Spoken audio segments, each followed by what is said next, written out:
Okay. Hello, everybody. This is a male space, and today I have with me Dr. Robert Ciprian, and I met him online through Instagram. We got to talking about some things, and today I'm going to introduce a topic that I have not been addressing in my videos. I'm going to be talking about the 80s and 90s in the boroughs of New York City, and we're going to touch upon specifically the subcultures of gangs and graffiti. And we're going to talk about possibly how Robert transitioned out of that life and became what he is today. Can you introduce yourself and maybe give a little bit of a background on yourself? Sure, yeah. I'm Robert Ciprian. I grew up in Queens, New York. As Brad was saying, I got into a lot of trouble growing up in Queens, New York, just hanging out with gangs, doing graffiti, stuff like that. And at one point, I just kind of had this big awakening and left everything there in the 90s and went to school to become a doctor. And from there, teacher, author, and all sorts of other things. Oh, very nice.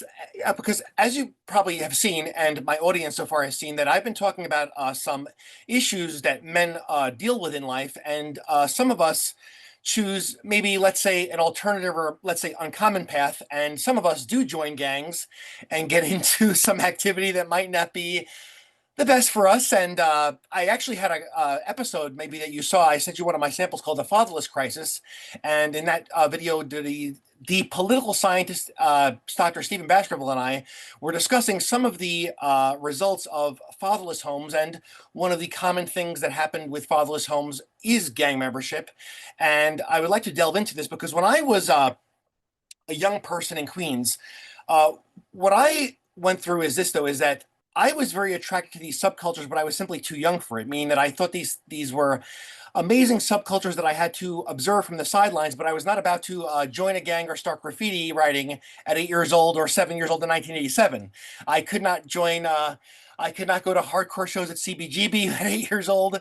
I was not going to walk onto the Clearview Expressway and start bombing the highways, the LIE, the Grand Central, the Cross Island at 7 or 8 years old. But I always had this mesmerization because as a child, I was exposed to a lot of graffiti because my mom used to take me to the Bronx every week, and on the Cross Bronx Expressway, as you probably remember, and the Clearview and the LIE and the Grand Central, all these highways were filled with graffiti. So I would just spend my time in the back of the car just reading the highways and reading the streets. And my mom would take me to Manhattan every holiday season, and we'll get into some of the names of the people that we saw there. So I'm sure you know what I'm talking about, but uh, I would just like, let's say, even go through the newspapers at the time of the wild 80s and 90s and just see all these coverage of gangs. And I remember even what got me is that I saw in 1990, I was watching the news with my father. We watched the reporter John Johnson, and they had that special on TMR, and they interviewed TMR in the Bay Terrace Shopping Center. And as a young person, I'm thinking to myself, well, these are the coolest guys in the world. But I was only, let's say, 9 or 10 years old then. But I'm going to ask you, so how did you get introduced to graffiti? Because I'm going to go further into how I was mesmerized with graffiti, but I would not a participant. But I'm going to ask you because I want to know about you. Is how did this all start for you? Like, what was your? If you don't mind me asking, can you tie this into the general uh, culture of the 90s and 80s? Maybe what your home life was like. Why would a person such as yourself get into this? Because the stereotype is probably going to be from people, look at this intelligent, attractive guy, well spoken. Why would he be in a gang? Why would he write graffiti? What do you have to say to that? Yes. Back in probably the around the mid later 70s, I would say, my grandmother used to take me into Manhattan from Queens all the time to go to the museums, Museum of Natural History, all that stuff, go see the planetarium. I was always a little geek. I loved like all the science, all the history, all that stuff. So I remember my grandmother taking me into the train to go down to Manhattan. And I remember this one train, I don't know what station I was in, where I was, what train it was, pulls up in front of me. It's just a kaleidoscope of colors and stops right in front of me. And there's a Howard the Duck character right in front of me, top to bottom on a train. And I was just mesmerized. Here's a big duck character, someone painted on a train. I just see all this color everywhere. And I'm like, what is this? So that just like stuck in my mind. And from there, that's when I started noticing graffiti, but also myself just starting off writing my name on my notebook on my school desk. If I had a sponge, I'd write it on a wall just to see the wetness, and then it would dry and evaporate away. things like that. And as I got a little bit older, hanging out with people, probably junior high school in Queens, they're like, oh, we write graffiti, we have our little markers, we have our books we write in and stuff like that. So I actually started with these guys, just I got a tag name and I started writing, and it progressed to spray paint and then going to write on, some buildings with some spray paint and then doing something with several colors and then highways and trucks and trains and all sorts of things. Um, and my childhood was very unique also. My father was around till about my mid-teens. But my father was a very unique individual. He used to do work for the New York City Hells Angels. Hmm. So I grew up with a father who was involved in this like criminal enterprise stuff, and the president of the Hells Angels at that time used to come up to my house for Sunday dinner. I'd sit on his lap at the table, and him, my father, were having conversations, and other friends would be over, all these biker guys, and I hear all this stuff in the background going on. And yeah, a couple times my father, I'd go get him out of the hospital, or he came up home all beat up, or bandages on him. So this is kind of how I grew up. So I don't even know, it was like a subconscious thing. I found myself from about later junior high school in a gang of guys where, they're dealing drugs, they're stealing some things here and there. Some of them are getting in trouble already, some are not. And it escalated later in years to just guns and people getting shot and stabbed, and me and myself getting my teeth knocked out, having my head splitting open, getting stabbed on Channel 9 TV, like right on the TV in a big gang fight down in the Bowery, as they're filming, like, so I got involved in all the stuff. And one day, just I had this big epiphany after a bunch of things happened to me, a bunch of bad things. I'm just like, move out of New York, go become like a sports doctor or something like that, and move to the West Coast. So this kind of was, I was looking at these things, and one day I just had enough, and I just decided I'm moving. And I left New York, and I left all that behind. It was kind of like probably 1995. So now you're what line of what line of healthcare are you in? You're a chiropractor, right? Yeah, I'm a doctor of chiropractic. I also am a holistic doctor. I have another postdoctorate degree in something called the International Board of Applied Kinesiology. They put together all different types of healthcare modalities in a holistic fashion. But I've also been spiritually trained as a shaman, and other energetic works and nutrition and diet and sports medicine, homeopathy. Like, I've just kept learning everything I could. If something worked for me at some point in my life over the 30 years I've been involved in this stuff, I took it upon myself to master it and to use it for my patients and actually teach it. I was also teaching for about 15 years. I actually taught once at the U.S. Secret Service headquarters in Washington, D.C. here. I was invited there to teach for Mental Health Awareness Week once, because I work a lot with the mind and emotions and PTSD and Yes. stuff too. Yes. That's great because September is Suicide Prevention Month, and I'm also even though I'm a registered dietitian, I'm also interested in all aspects of health. I'm a former bodybuilder, as you could see from my pictures here. Probably saw my Instagram. I'm still a gym rat myself. I'm trying to keep healthy as a middle-aged guy with two kids. I have to go to the gym in the 5 a.m. in the morning, but I'm trying the best I can. And I've also had experiences, as maybe you have seen from my videos, if you did take a look at some of them, that I've experienced some mental illness in my in my life very long ago. So I'm very privy to these issues of health. And I will tell you, just for the conversation here, is that the way that I got mesmerized by, as a kid through graffiti, is that I remember specifically I was in the Clearview Expressway once going to Riverdale in the Bronx. So, obviously, going from Little Neck, where I where I was born, also, you had to go to Clearview, and also, over the bridge to Throgs Neck, and that's how you got to Riverdale. So I was exposed to, and probably as you know, that a lot of writers on the Clearview and the Bronx highways. And I remember I was on an underpass, and I don't remember what name I saw. I just saw block letters. I think that it was maybe Kane and Fib, who I'm sure you remember. And I said to my mother, "What is that?" And obviously, it's kind of the story that I've heard from other graffiti writers. You're somewhere with your mother, like as you were describing. You're somewhere with your mom or your grandmother somewhere, or your parents, and you say, "What is that?" And then your parents don't tell you, "No, no, no, you're not supposed to do that." You know what I'm saying?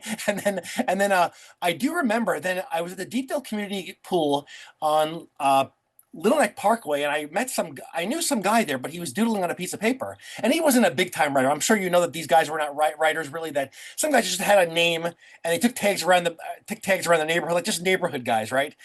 Not writers like yourself. And he was rambling off all these names. And then when I went back on the highway the following weekend, I said, wow, those are the names that the guy was talking about. And then I really remember what I saw. The first piece of graffiti that I saw that you're familiar with, that everybody in that scene is familiar with, the Mirage Blockbuster on the Clearview Expressway in the blue with the black outline. And on the side it had a Saint straight letter, and then on the other side it had a Tradle straight letter, and all those guys on there. And I remember that since then I was glued to my window every weekend that I went to visit my great grandmother in the Bronx, and then I started seeing all these names, and I'm sure you're familiar with all these names. Then we can be here. I'm going to make it succinct because we could be here forever naming names. I just remember all the guys in the Clearview, Saint, TZ. I even remember seeing Quick on the highway actually towards Hillside Avenue, and really just old timers that I just picked up on reading graffiti very easily at only 8 years old. And in the Bronx, I saw people like Jew, Tyke, Scene, Dust, and PJ. And I think that sometimes people see these people as train writers, but really in the late 80s and 90s, I do remember vividly Scene, Dust, Cap, Echo, Med, Fade, Jess, Nez, even some Queens guys on the highways in the Bronx like Reps, Klaz, Kez, not the Kez from Brooklyn, but the Kez from College Point. So all these names. And then I was also in other areas that were very heavily had a heavy presence of graffiti. For example, my uncle had a store in Long Island City near Woodside and Sunnyside, and one of his workers, an employee, was a member of TA7, who I'm sure you're familiar with too. And he would tell me all these stories, and I'd be like, so. You little young kids say, I want to do that. I want to be involved in this. These guys are so cool. It's amazing. And I picked up all these books. I even have a lot of books with me. I have like all these books with me. I have my own little library here of all these books. I got Hall of Fame. I got Ghost. I have the Queen's Graffiti Legends. I mean, I don't want to be too long-winded here, but that's what did it for me. And I would say that, and this is going to transition into a question I have for you, is that when I started to notice that graffiti is not just graffiti, when I started to be exposed to certain films like Forbidden Art 2 and Videograph, a timid young guy like me who had, let's say, a more I'm going to say it friendly, peaceful, agreeable disposition, I decided right then and there that I think that graffiti is not for me.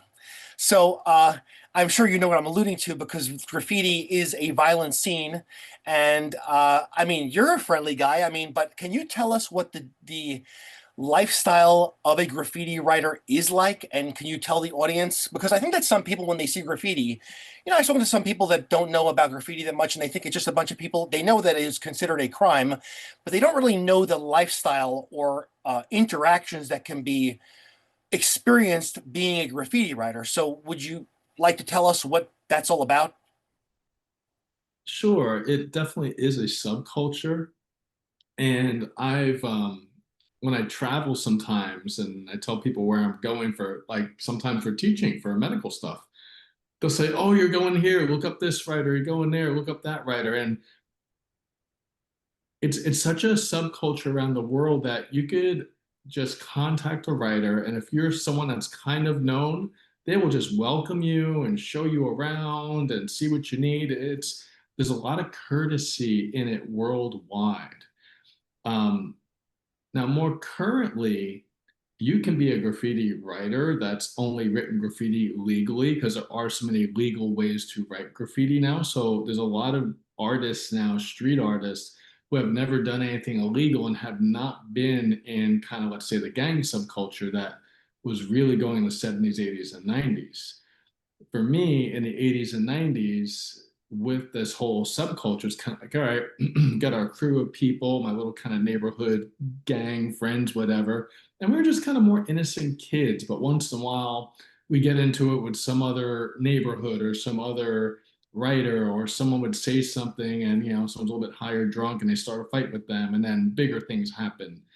So it got to the point in the neighborhood I was hanging out with, like in Flushing and Fresh Meadows, where you would have these big fights. I remember one night we went with 25 carloads of people hunting people from other neighborhoods, like hunting them. We had a video camera, we recorded it and everything. Like, it's stuff that you would probably make movies about that's just unheard of, like crazy. Like I told you, I was on this clip on Channel 9 News once from the 90s, like 93 or something like that, where we got into a fight into a bar down around 6th Avenue, the Bowery St. Mark's down there, just a block or two away from CBGB's. And we got into a fight inside the bar. My friend Yas broke a table leg off one of the tables in there and started hitting people with it. And the guy that was throwing the party was like, guys, get outside, just leave the bar, which we're wrecking the place. So our friends go outside, then they lock the door to keep the other people inside to keep us separated. So we just waited outside for like 2, 3 hours. And Channel 9 News came by and they said, what are you guys doing? Because my friend's holding a big table leg there, and they seem like there's like 20 dudes hanging outside this bar. Like, oh, we're gonna fight these guys when the bar closes and wait for them to come out. So they set up like 3 different cameras around the intersection. They just waited with us. And then they started coming out. We got this big brawl, and they're just fighting. They're videotaping us fighting across the street, across like 6th Avenue. Just all the cars are stopping and everything. Just people brawling in the street, throwing things at each other, garbage bags, hitting each other. Yeah, so it gets to be like that. And that was like pretty much like a probably a every other week type of occurrence, some big fight like that. Yeah, yes, and I think that I know what clip you're talking about. Actually, I think I saw that on Instagram. Someone's channel had, I believe that it was on Ezek's channel, and I actually met Ezek once. I think that he was the one who posted that. So I met him through an old neighbor of mine at a Brooklyn bar one time when he was performing there with my wife, and we saw a hardcore show there.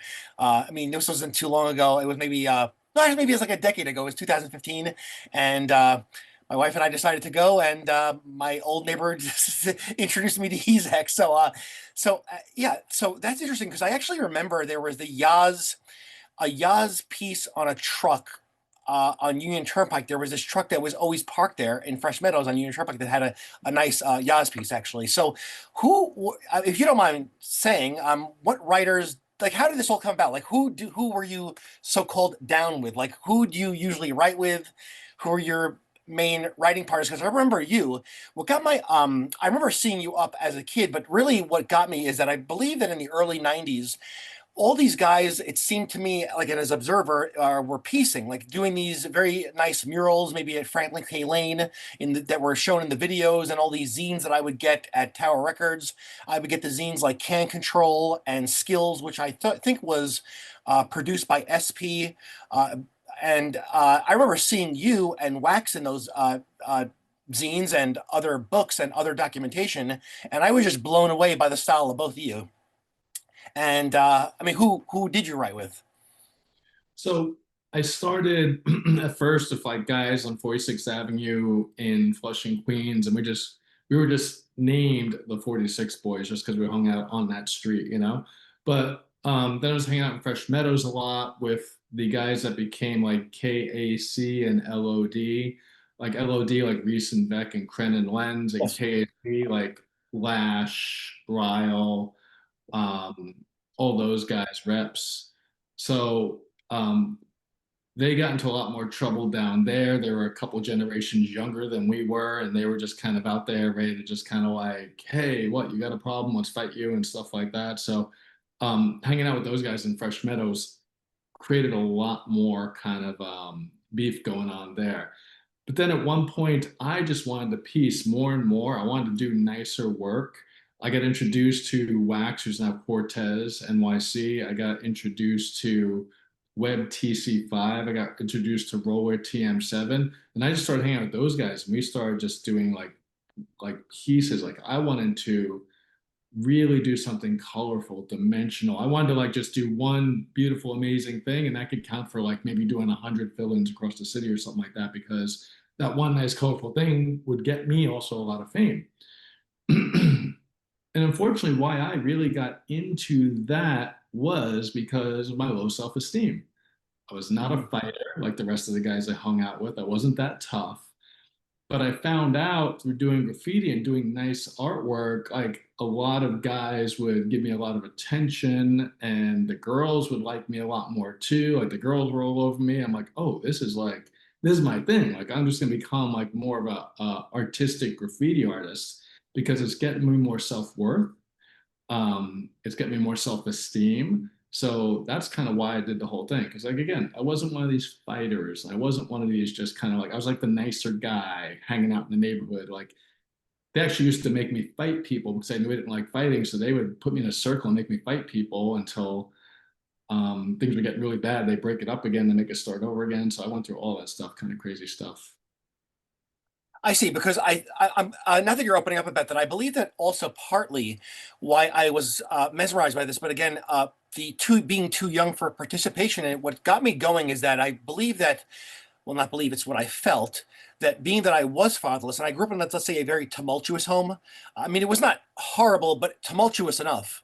And I saw this as a way that I could possibly, an avenue that I could get attention also, meaning that I was mesmerized by it. I mean, I wasn't truly mesmerized by it from within. But I also thought that if I get these friends and I get this gang going, maybe I could join one.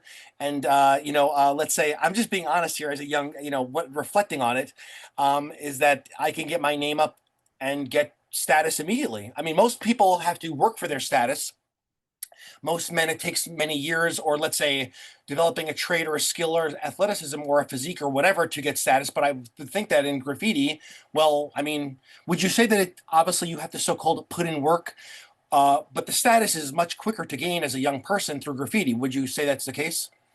Well, it depends on what you're going to do. I mean, you could put in a solid month of just being out every day painting in the city, and within a month, you can have a lot of status citywide. You could do that, but you have to like be out there like full time doing it. And everyone's like, "Who's this new guy? What's going on?" Anyone know him? Like, just as if they see you up, you're going to be in people's minds, and then when they meet you, they're like, "Oh yeah, I've seen you did this, this, this, and all that stuff." So you can do that pretty quickly with graffiti if you kind of get yourself up and get yourself up in a way that's very seeable. A graffiti artist is kind of like an ad executive. They got to find place. Well, first of all, they have to have a name people are going to remember. You have to find placement. You have to do it in a way that looks presentable and it's easy for the brain to pick up and recognize. So if you do those things, it's going to be embedded in people's brains pretty quickly. So yeah, it is like every graffiti artist is like an ad executive, like trying to figure out, how am I going to get my name seen the most, remembered the most, and recognized the most. Yes, I mean, as someone who has seen it, obviously I understand exactly what you're talking about. I mean, if you look at people like, let's say, J.A., or some of the biggest writers of the city, Saint, yeah, people that had, let's say, the pretty much legible letters that were repeated over and over and over again in, let's say, one or two styles, to the point where pretty much even people who do not write graffiti know who it is. For example, Cost, Revs, MQ. I mean, these people were, let's say, I would think it's even if someone was around these places and not even a writer, they might start seeing these tags or pieces or straight letters and have no choice but to notice them. But just to show some of the audience of who I've met also, though, and who you're talking, and also being that you mentioned them, I do have, well, I'm not sure if someone else put Lash up in my book, but someone did, whether it was Lash himself, because I've never met him. But here we have Rude. And then I also have one of the other buddies that you're talking about here. I do have Zeph in my book also. And then I have, let's see, I have Reps in here too. Mhm. And then also, let's see who else. Oh yeah, he did another page in here also when I was hanging out with him a few times. So I do have some other people in here. I have OJ, Inc, Rude, Vent. I do have speaking of Vent KC, I met him at a show near here in Patchogue actually. So with my wife, I went to a dual show near here at an art gallery near here in Patchogue. So that was very interesting. So and could you tell us also what I guess I'm getting a little bit intellectual here, but to reflect on what I said before when in the introduction of how I'm trying to tie this into some of the issues that males go through, particularly young males, is it typical that people from fatherless homes, or let's say homes that are um, out of the ordinary, that are prone to joining gangs and writing graffiti, or getting into, let's say, other things that we would, I guess, a sociologist or a psychologist would call social deviances. Now, whether you and I consider it that, but that's what it falls under. So, I mean, considering that there is violence and crime involved, is that typical? Because I think that sometimes people might think that graffiti writers or gang members fit one mold when it's very diverse. It is ethnically and racially diverse, and even socioeconomically diverse, because there are and were graffiti writers that were, let's say, from lower incomes, but also graffiti writers that were from middle class homes, and also even some that were from a few smattering from rich homes, actually. And we're not going to say who was from the rich homes. I think I mentioned one of them already. But could you explain some of that? Sure. I really feel the biggest thing of kind of what's going to magnetize someone to like a gang and just kind of all this type of stuff is the strength of the family dynamic. If there's a good, strong family dynamic, I've seen people like, oh, they hung off us a little bit, but they get into a lot of trouble. It's kind of like they put their toe in and then step back out. Right. But the people that were getting the most trouble, they did not have a good family dynamic going on. And the father or mother could have been there, could have not been there. They both could have been there, but just not very healthy themselves with the family social dynamic or with the child or whatever. Because I've seen people from all different races, all different economic um, levels of families. It doesn't matter what race, what the finances were like with the family, where they grew up. What matters is, in my um, opinion, is was there a good family connection or not? That's the biggest thing, you know? Because I've seen people that like came out from the burbs and come to hung out with us in Queens and like we're all chill, we're getting into some stuff, not too bad, but they're doing the craziest things ever just to like prove themselves to us. We're like, dude, calm down, like don't do stuff like that. Yes. One incident I could talk to you about is the guy who robbed Donald Trump's mother in Jamaica Estates. He would come from the burbs and hang out with us, and he saw a woman pulling up in a limo going into some store, and he's like, "Oh, I'm gonna take this woman's pocketbook." And my friends are like, "No, no, dude, don't do that. That's not cool. Don't take an old lady's pocketbook." "No, no, I'm gonna do it." And he was from the suburbs, like some guy just coming to Queens trying to prove himself. And the story is, he took Donald Trump's mom's pocketbook, took it, ran. Some guy tackled him. This guy went to jail for like over 10 years or something like that, and just kind of like, boom, he was gone. Yeah. So it doesn't really matter where you come from, what type of finances you grew up in. It really matters is how loving and bonded is that family. I think that's the biggest thing. Yes, and it's good that it's nice. I mean, that's actually congruent that you said that, because I've been reading that books by that political scientist that I've featured on my channel 2 times so far, Dr. Stephen Baskerville. His books are great, especially for the male experience, and he's written a lot on the divorce regime and family. And he actually wrote several times. And also, there's another book that I was very influenced by called The Case for Father Custody by Dr. Daniel Emnaeus. And both of these men, both scholars, said that regardless of the socioeconomic background of the children, the foremost important thing was the family bonds, like you're saying.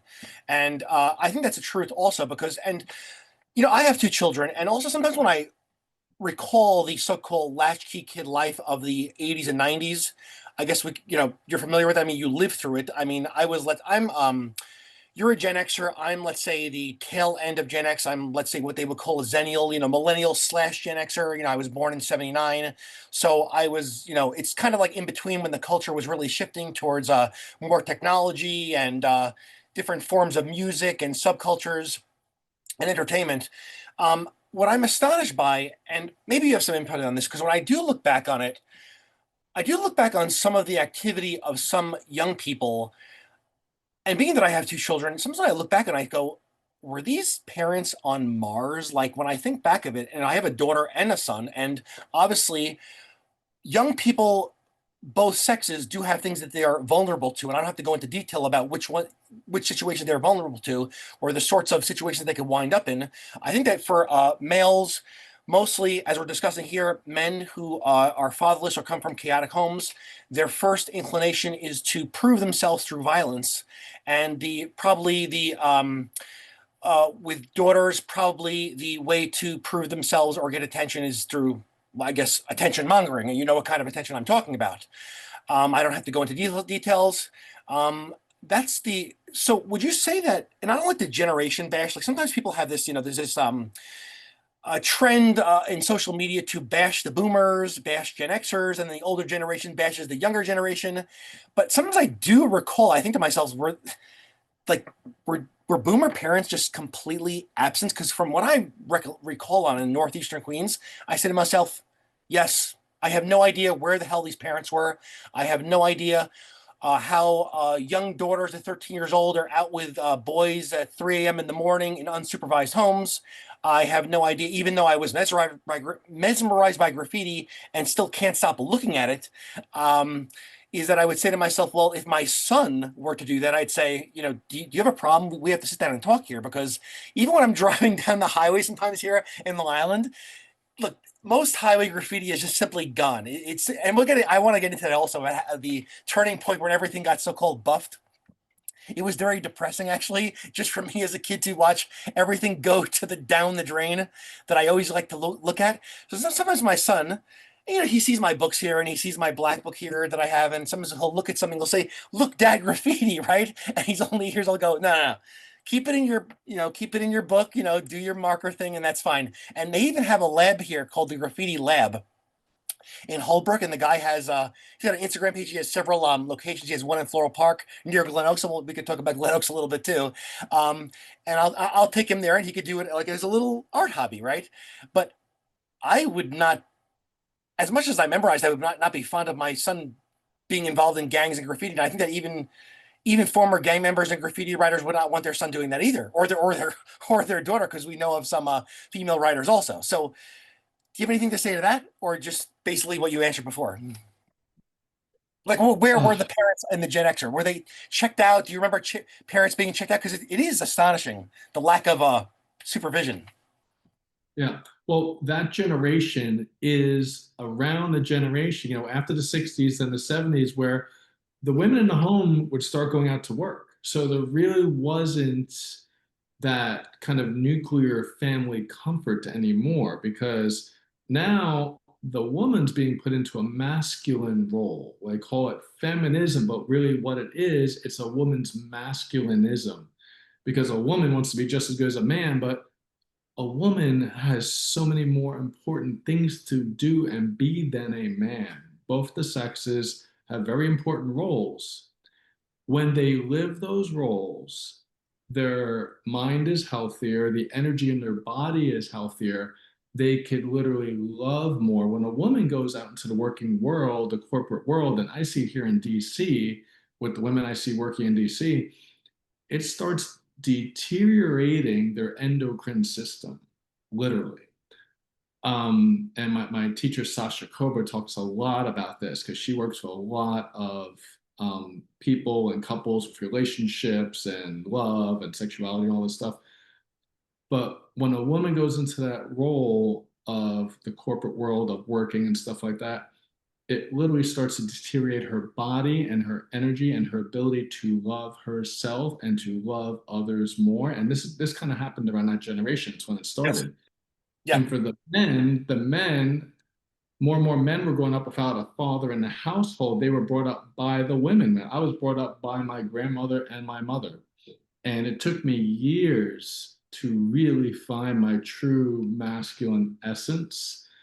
And once I did, life just started moving for me so beautifully because before that, I was so stuck in so many ways in life. And that's the way that the men deteriorate because they don't have a good, healthy, masculine role model, and they don't have also a rite of passage anymore from childhood to adulthood. In any indigenous culture, any tribes, and a lot of other countries where they're not as industrialized and modernized as we are, when a child starts hitting about puberty, the men are going to take them out into the wilderness and make that child think they are going to die almost. And they got to pull through it. And once that child comes back to the mom and home and everything, that child's now a man because he went through real manly stuff. He had to watch himself, he had to watch other people. Like he had to really be a man. And he, for the first time, probably experience that, hey, something could happen here where I could die. And that's an instant growing up, and that's a rite of passage for a man, which we don't have anymore. So I think this is around the time that the whole dynamic started changing in the households, and that's when the children started changing too. And I think that's what happened. Yeah, you're right, because that actually is the 80s is when really the female presence in the workplace, the mother started going to work. I mean, women have always worked in some form or another, but really in the 80s when they really started to go to these jobs like en masse. So a lot of the households were left without parents. And I mean, I even hung out in a place in a home in Flushing, actually. Uh, my friend who's going to watch this, he knows which home I'm talking about. It was his home, actually. And for all the good memories we had, it was a wild place, though. I mean, well, wild, fun, but whatever. It would fun, but not the sort of fun that I am going to recommend my children get into per se. But there were some fun memories there and some good things going, and some on the edge things going on there. And pretty much it kind of is like not as not as severe. But you remember the movie Kids? I mean, you probably saw it, right? Yeah. And remember that scene in Kids where they were going from like one scene to the other, where they had a scene of boys in an unsupervised home and the girls in the unsupervised home, and they're talking about all these wacky situations that they were in. Those kinds of homes where you would even think, being in some of these homes, not just his, you would even wonder, does a parent even live in this home? Like, I would be there at some homes, like, let's say, no matter what time of the day, it'd be 12 o'clock at night. Where are the parents? After school at 3:30 or 4 o'clock, where are the parents? Like, what is going on here? And I definitely, what you're saying hits home with me, because I do have a very good relationship with my mother. My mother is really super involved with my children, and being that my father was severely mentally ill and negligent, for all practical purposes, my was fatherless, and this family split up in 1993, and that severely affected my brother. And my brother got involved in I'm not here to talk bad about him, but in criminality, so to speak, right? And did some time for that.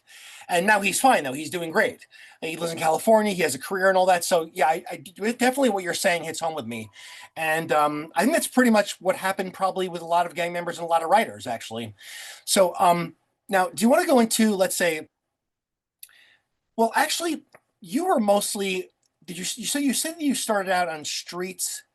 Well, actually, first it was doodling, and then you went to streets, trains, trucks. So, did you ever get in on the? Were you more? Did you ever get involved in the highway scene and the clean train scene? Because I remember actually when I was going to Tower Records in the '90s, I would like to see the documented clean train movement and also the freight train movement. Now I know that you hit the freights though, but I do remember some of the clean trains were being hit by people like they still had, even though it was like mid 90s, they still had pictures of the old RAS crew, let's say bombing from like 89 to 92, like Ghost, Kent, Zeno, JA, all those guys that were doing the clean trains, and even some other people were doing clean trains like AKS and Tech and all those guys.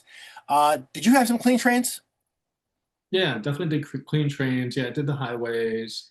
I really kind of got mostly into my groove though, doing like rooftops along the 7 line and stuff like that. That was kind of mostly my thing. That's because my old partner Este, who also used to write Gotcha, who was Wax's partner, he recently passed away a few years ago. But he would just be like, "Hey, yo, Greed, I got this spot. Yo, Greed, I got this spot." Like where we said, "Hey, I got a spot," I would just meet him, bag of paint, and we go do rooftops along the 7 line. Sometimes just block letters, sometimes nice pieces, just depending on what we had there. Yeah, cool. Because I mean, my like I said, when I was exposed to a lot of graffiti, like my uncle owned a store on Queens Boulevard, where the intersection of Greenpoint Avenue and Queens Boulevard, right over there. So I was exposed to a lot of rooftops. I was also exposed to a lot of Western Queens graffiti besides Bayside and the Bronx. I'm sure you recall these writers from more like a Western Queens writers from Astoria, Sunnyside, people like Tech, Poke, Jackie 113, Mags, Bruise, NATO, Scant. I do remember vividly all these people. Seuss also. Were you familiar with any of those people? Did you like who did you? Oh, okay, yes, and also a lot of MQ I was exposed to as well. So, and also some of the TA7 guys as well. So, were there any writers that particularly like when you were younger that you were looking up to? Like you said that you were exposed to that the character of the duck. Like who really made a big impact on you? One of the biggest impacts was Ghost because I would see Ghost around my immediate neighborhood in Flushing and Fresh Meadows. But then also, Ghost was up all over the Bronx, Manhattan, and and you see him on the rooftops. You know he's hitting the trucks, he's hitting the clean trains. Ghost was riding on everything, and Ghost had a great style too. Yes. So he had a really good style, but yet he was a crazy bomber, and he just had a reputation because he was crazy. You know what I mean? Yes. So So he was one of yes. the ones, and also TPA crew like Cap and Sir and Quick, of course, RTW and all these guys, and because they were all around Queens, so I would see them around Queens, and it's kind of like, oh, those are the people I'm used to seeing. And then when I got out more into the city, I'd see them here and there also, which is like, oh yeah, they were here too and there too. So that really influenced me a lot. And of course, like I was saying, when I started getting to piecing myself, Webb, TC5, RS. I mean, that guy is just, he's like the style, the epitome to me of graffiti. You know what I mean? Yeah.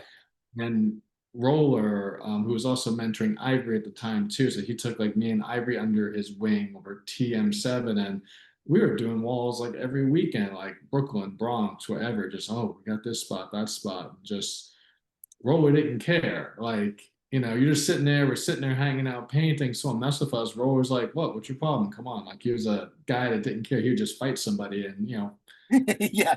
but no one's going to make him run. You know what I mean?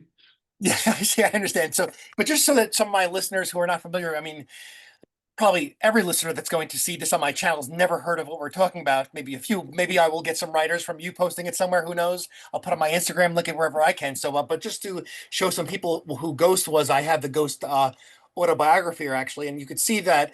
Well, you're familiar also, but just anybody who's watching this, you could see that he had a more like a psychedelic style, and he had all these trippy kind of whacked out sorts of things going on in his pieces there. And it has this is a great book actually. It has very old pieces from the train era, going back to even some of these pictures here go all the way back to 1983. And I think that even one of his tags in here goes back to 1978 when he started. So he's been around for a very long time, but I know that he lived in Queens for a while.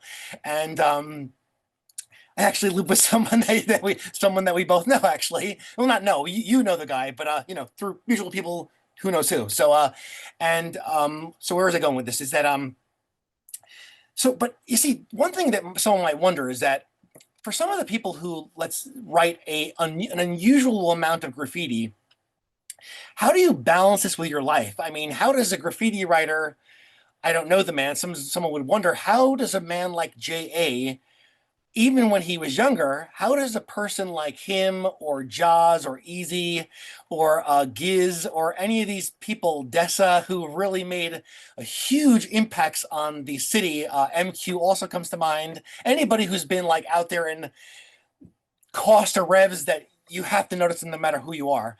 How does one live like this? Like, do you function normally? Do you go to work with literally zero sleep? Like, what do you do? Well, you got to be a bit of a psychopath. You got to be a bit crazy. I mean, and then when you're a bit crazy, you make it work. Like, all right, I'm gonna go paint all night. I'm gonna go sleep for an hour, and I'm gonna go to work the next day. Whatever I'm doing, I mean, that's the way people will operate sometimes. I remember coming home, waiting for the bus in Main Street to get me back to my house, and the sun's coming up, and people are going to work already, and I'm trying to get home, and paint all over me, and and just all dirty and everything from doing what I was doing. You just do some crazy things, and you're a fringe dweller. You're operating outside of society, and it's kind of like you're in your own little niche there. That's totally outside of what else is going on with the rat race. I see that it's very unusual, but did you ever, I mean, did you feel tired ever? Did you feel like unbelievably tired throughout your day? I mean, not only does graffiti involve being up at very unusual hours, I mean, it's a physical thing too. I mean, you're moving, walking along highways, you're going through train yards, you are ready to run, your adrenaline is probably flowing very, very liberally. Did you feel fatigue at all? Did you ever feel that this lifestyle would eventually just burn you the hell out? Well, I mean, back then I was in my teens, early 20s, so I had the strength, I had the stamina. And the more you Yes. do it, the more your body gets used to it. It's like any workout. So if you're Yes. doing the workout regularly, and it's also like martial arts, they say if you're doing martial arts a few times a week, it's pretty good. But if you start cutting it down like once a week, you're going to start hurting more because your body's not, not keeping up to it anymore and rebuilding itself as much anymore. So it's the same thing. If you get more and more, into the graffiti life, your body just supports you for that. And yeah, there's people now in their 50s, 60s still going out there and writing on trains and writing on rooftops and writing on highways. They're still doing this stuff, probably a bit slower pace than they used to, but they're still doing it. Yes, I've noticed it actually because I've noticed that when in my reading of this documentation, for example, I've read documentation of graffiti going back all the way to the 70s. For example, the book The Faith of Graffiti, Getting Up by Craig Castleman. These were older books though, and most of what I know of older graffiti writers from the 70s and 80s was that, pretty much people, if I have it correct, because I'm not a writer like yourself, I just know about some of this. I've met some writers, obviously, I showed you my black book, is that, when it started out, maybe in the early era of it, that people would even quit graffiti by the time they were out of high school. Their graffiti hobby is done, or maybe the latest mid 20s, maybe. But I do know that some people like Blade and Scene and PJ were still going till they were grown adults, actually. I mean, I remember seeing PJ up on the highways in the late 80s, and I think that someone like him probably started in the mid 70s with Scene and Mad and all those guys. And it was just to throw that in there. It was interesting because I used to see PJ and Saint go over each other a lot in the Clearview and Bronx highways, and I remember all these intricate little oh well, not little, but beefs that people had with each other, and it's almost like I have like this encyclopedia of what I saw, and I really do regret not taking photographs, but it wasn't. It didn't come to my mind at 8 years old that I should be documenting this because it would be all done at one point. You know what I'm saying?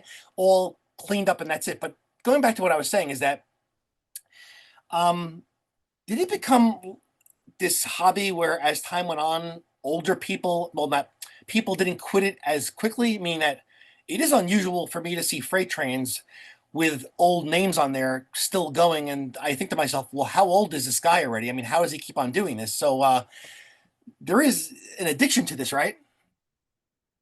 Well, I'm sure you've seen the past couple years and even more recently, T-Kid Ghost doing whole cars on trains in Europe. Yes, I've seen this. It's all over Instagram. Yes, and I actually met T Kid at the. Yeah, go ahead. There you go. I mean, that's it. They're still, if they get a chance, they're still going to do it.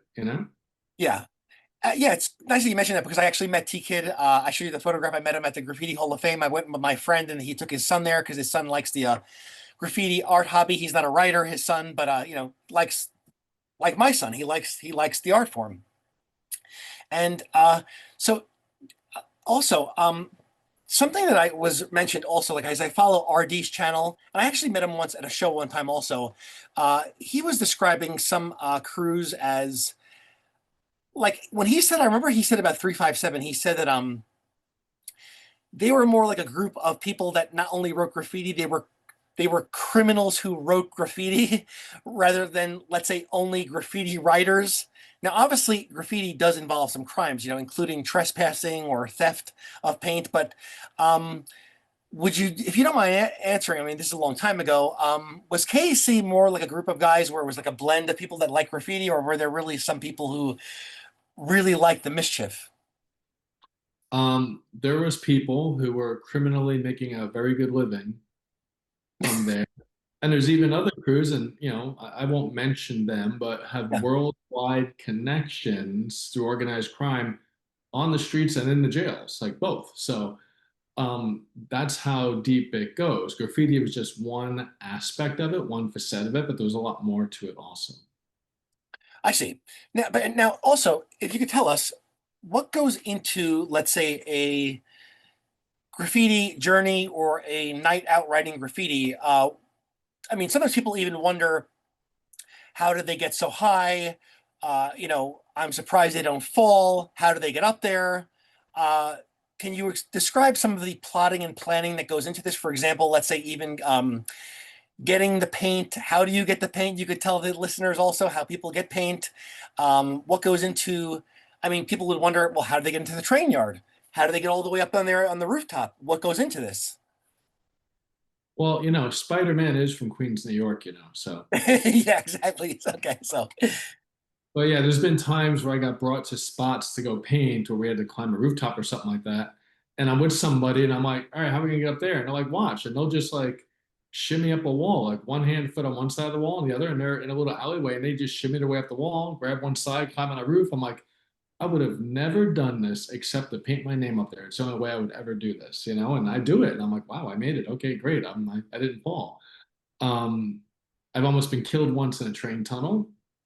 That was not fun. I didn't know if I was going to live or die. The train was coming, and I didn't know if I had clearance for the train to go by me. And I just thought that moment, this might be my last breath. I might die right now. And the train just went behind me. And I'm like, all right, it didn't hit me. Okay, like I'm still alive. Like I've had that experience too. So yeah, so I've been through a lot of stuff like that. And you do, graffiti is the only art form on the planet where people regularly risk their lives and also risk their freedom, from going to jail just to do the art form. I mean, there's no other art form that does that. Yes, it's peculiar like that. Yes, and sometimes people would wonder why they want to do that, but obviously the motivations are, like you said. I mean, we went over some of the motivations. The motivations are probably varied from person to person. And also, was curious, and I remember talking to you about this on the phone. Also, is that how far back does northeastern Queens graffiti go? Because I remember that I was starting to observe the highways, like I said, let's say late '80s, '87, and I mean, when I think of some of the graffiti scenes that I've read about, let's say in the Bronx, Manhattan, Brooklyn, these have deep histories going all the way back to sometimes, in some cases, even the late 60s. For example, people like Taki 183 or Barbara and Eva or Wasp or Junior, these really old names. How far back, if you have any knowledge on this, does Northeastern Queens graffiti go?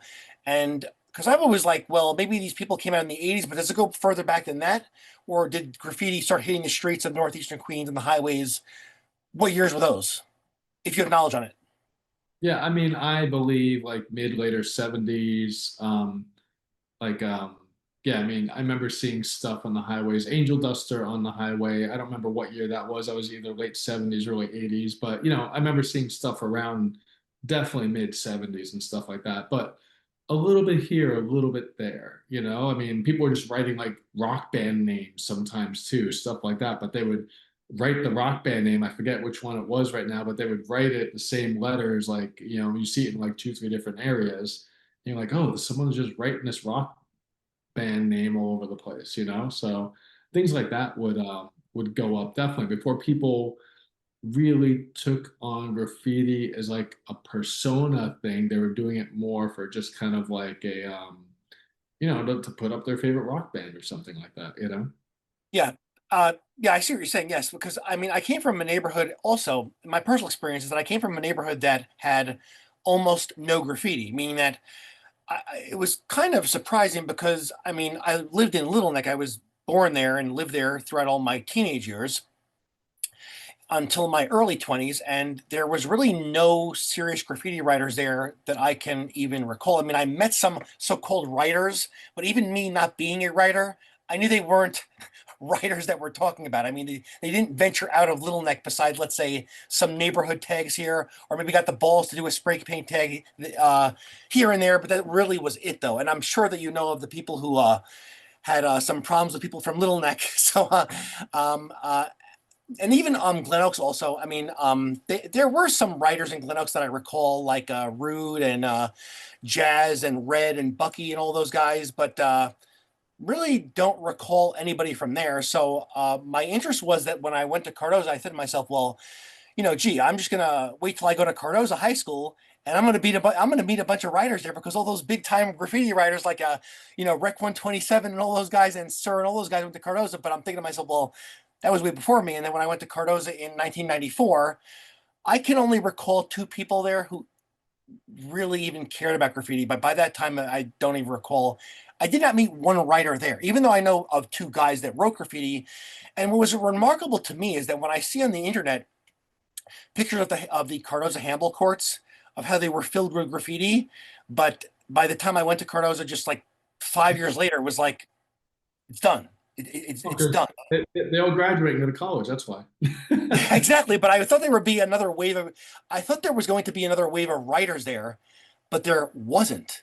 And I do vividly remember there was the big blockbuster TZ and BR letters over there on the handball court. But the year that I was there, actually, 94, 95, was the year that actually that was painted over and that handball court was clean the rest of the time. Although I do remember being in class once in the 1996. I looked out the window and I saw this big, like, bubble letter saint piece with a blue outline. And I managed to see that piece actually on Instagram.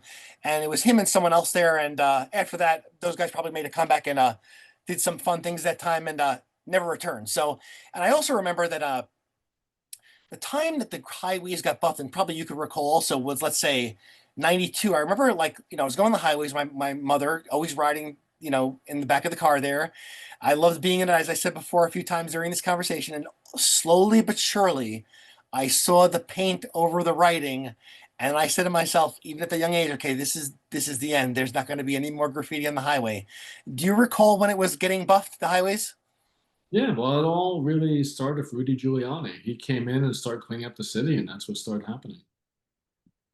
Yeah, that is what happened. It was even depressing for someone like myself. So, but you said that also, going into the history of this, is that did you say there was a writer Bandito that came from your around your way? Is that his name? Because I remember Reese LOD, and I recall another writer that I think I saw on the highways was Vec. Was that his name?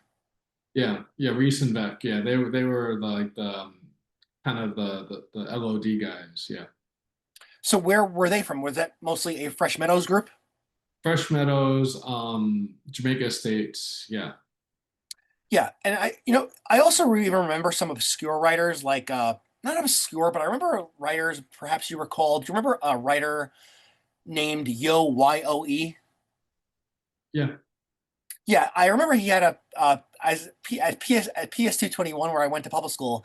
He had something on the building there, and I would be looking at it. And even sometimes, like, let's say in the late '80s, there were people who go back to the backyard of PS221, and they would have stuff back there. Actually, like I remember writers, like I was only like 9 to 11 years old. I'm reading these people like and these are people I've never even really see pictures of that were documented online at all. Meaning people like well, I said Yo, Syph, Rain, Tell, Dread, Claz, the other class, not the class from TCS in College Point. There was another one, and I just recall these names. Do you recall those names?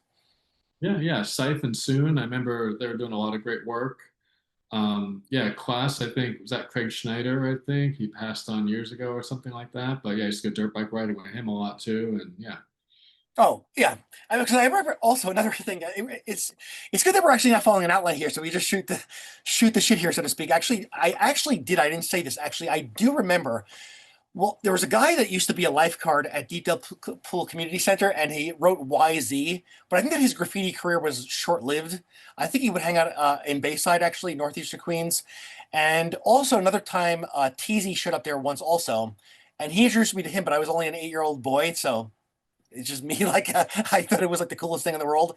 And I remember one time I was sitting there at one of the tables, and this guy who wrote SEA. I was doodling bubble letters, and the guy said, "Hey, let me write in your paper there." And he wrote CTMR, and I said, "Oh my god, I got this guy's thing." And I actually had it. Like I kept this paper along with all these other things I would collect from newspapers. Anytime there was a story about graffiti in the newspapers, I would cut it out and like almost like archive this as a little kid that I could have with me for the future. And it would have been really cool if I still had it. My mother one time cleaned the house and actually it went bye bye. But there were all these, you know, uh, not good stories, but stories about all that. I remember there was even a chart that was in the Newsday, and it was a chart by neighborhood and crew. Like almost every crew of Queens was on this chart, and I thought it was the coolest thing in the world.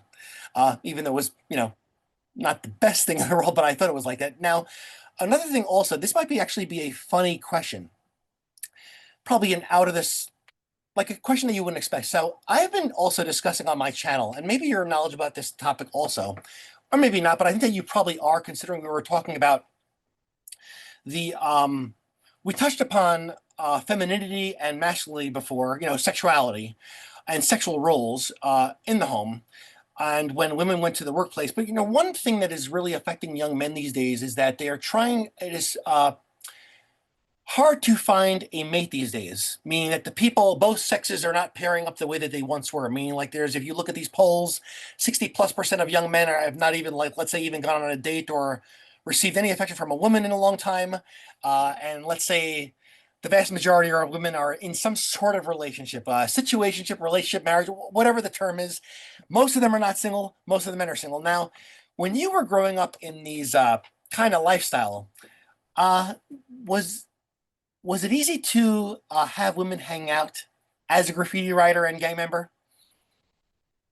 Well, I struggled in that area a lot until I was about 21. Okay. But that's also when I kind of got more into graffiti and stuff like that. So that's when I started blossoming. And then for me, meeting women was much easier at that point.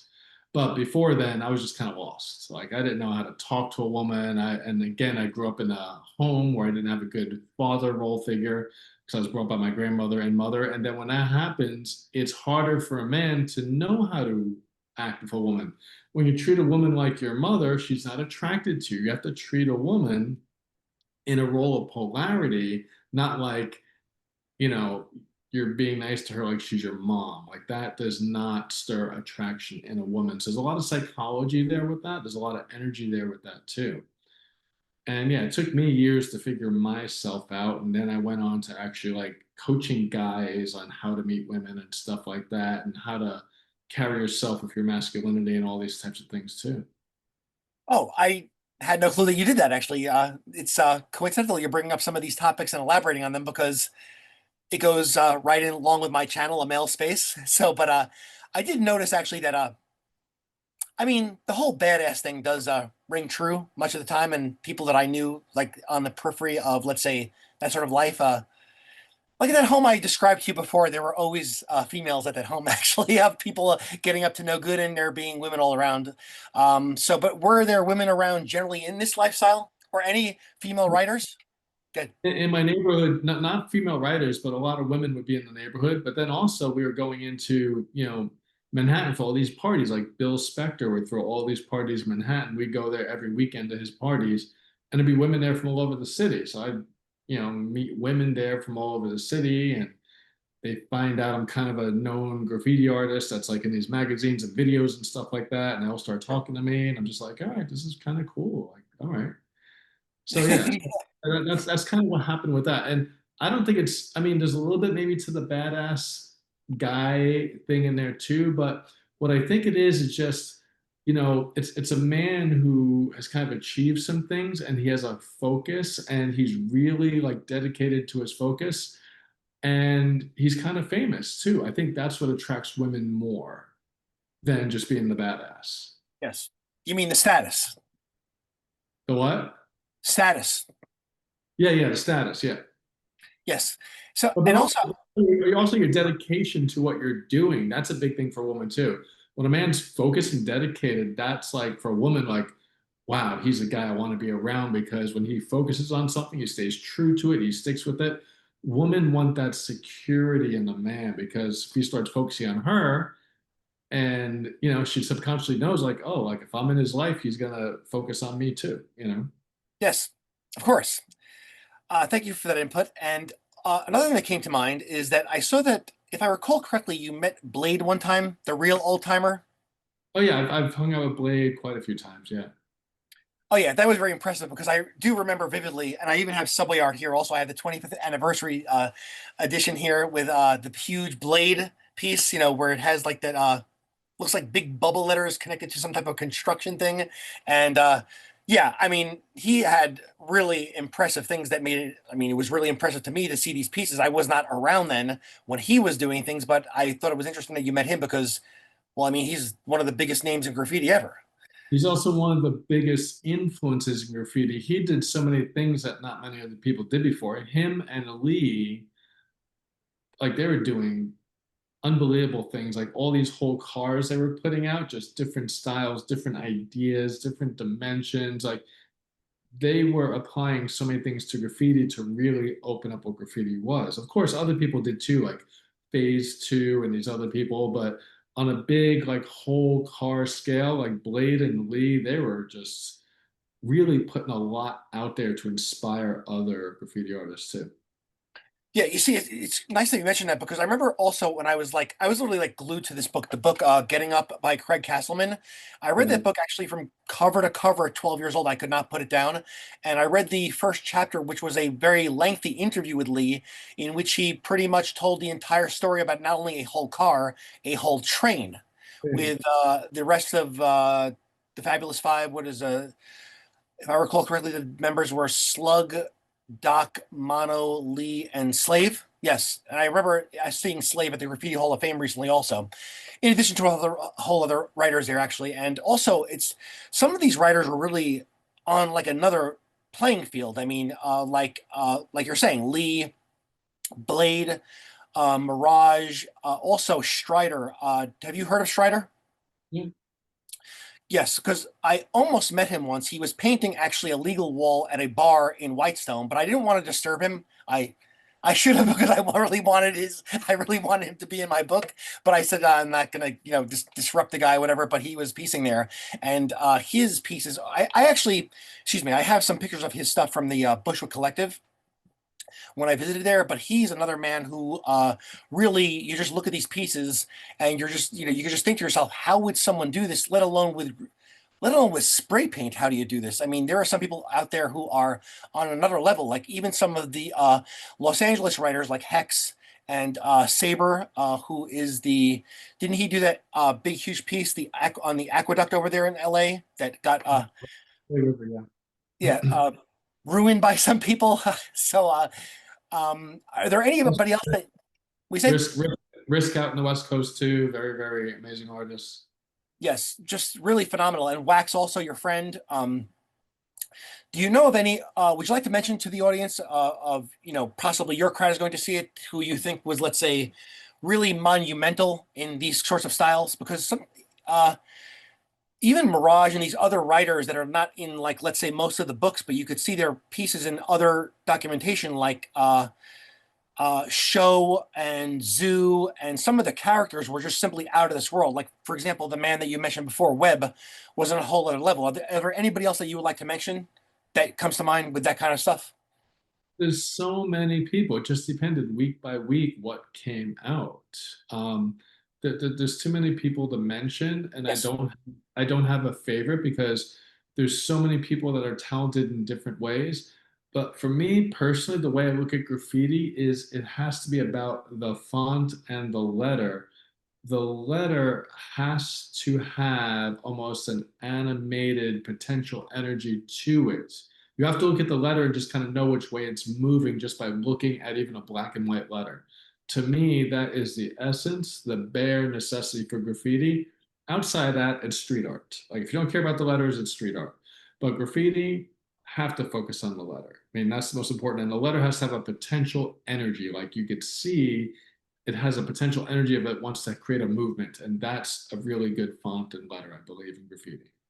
Yes, I would agree with that because even though I do not write, I've noticed that some people, even some of the most prolific people, it's not a criticism. I mean, that's I'm not a writer. It's not my realm. I'm not going to like it's the same thing of like I don't know, someone like critiquing a bodybuilder, but they're not a bodybuilder. But I would say, what are you talking about? Are you a bodybuilder? Like, get out of here. You know what I'm saying? So some might think that of me also, but I can even me, I can tell the difference between, let's say, a very clean, like you said, a clean piece or throw up. So because some of the throw ups actually would say, well, some people might say, well, it's very simple. I'm like, no, it's not really that simple. Can you do it? Can you make a throw up look like that, even though it's, let's say, simplistic?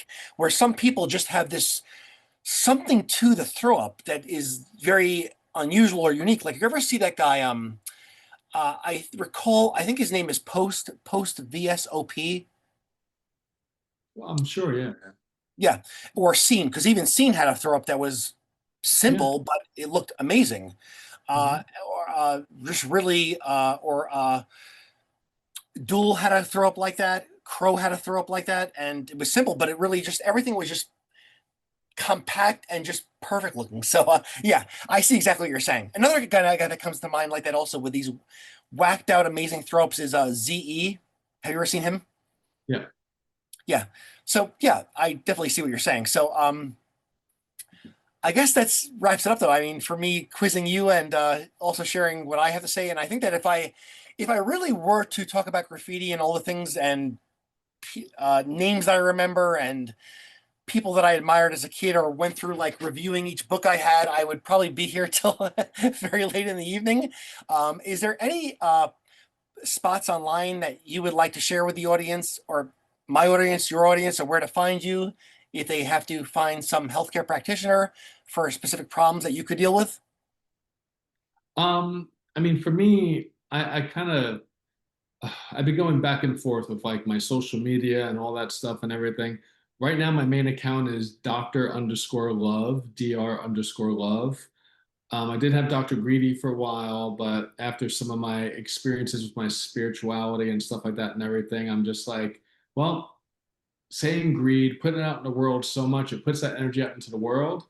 And my teacher, Sasha Cobra, at one of the first retreat I went to of hers, she named me Dr. Love. And so I made my Instagram, oh no, it's actually AKA, also known as underscore Dr. Love, Dr. Love, Love. That's what it is. Yeah.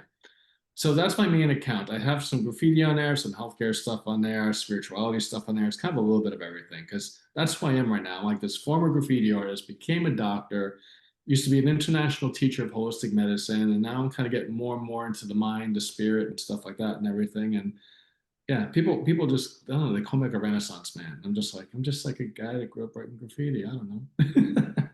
Yeah, but you seem like one to me. Seem like a Renaissance man. But I really appreciate you talking to me. It was a great talk, and I was always thinking if I could possibly ever interview or have this kind of talk with a graffiti writer for one of my videos. So I really do appreciate it. It was great. Sure, yeah, yeah. And my website is Heal Profoundly. That's my website. And that's the title of my book, too, my first book. I'm working on a couple other ones right now, too. But my first book is Heal Profoundly. And it's just about my journey through life, my journey through childhood, graffiti, having this big spiritual awakening, becoming a doctor, where that led me into teaching. And the journey continues. So I got to write more books. So, yeah. Yeah, I'm interested in buying that book. That one was what's the name of that book? Because I actually want to buy that one. It was more like I think a autobiography, like of your whole Yeah, journey. yeah.